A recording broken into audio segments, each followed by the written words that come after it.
જય શ્રી કૃષ્ણ, જય માતાજી। આજે હું તમને ભાગુ સબાના દાખલા શીખવાડીશ।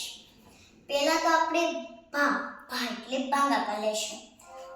2 ભાંગા 4, 2 દુ 4,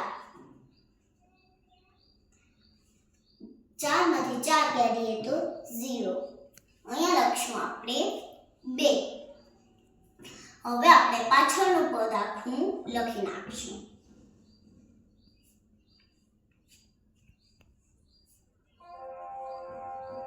હવે આપણે ગુ એટલે ગુણાકાર કરીશું।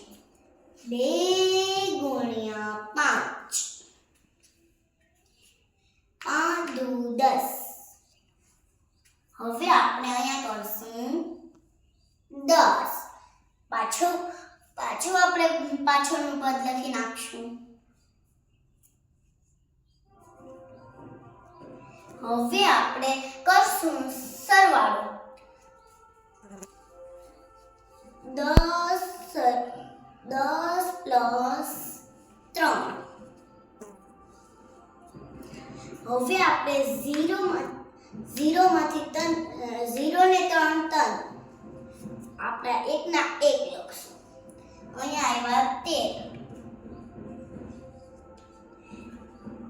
હવે આપણે પાછળનું પદ આખું પાછું લખી નાખશું। હવે કરશું બાદબાકી। 13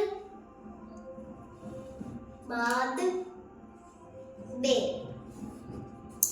3 માંથી 2 કાઢીએ તો 1 અને 1 ના 1। આપણો જવાબ આવ્યો છે 11।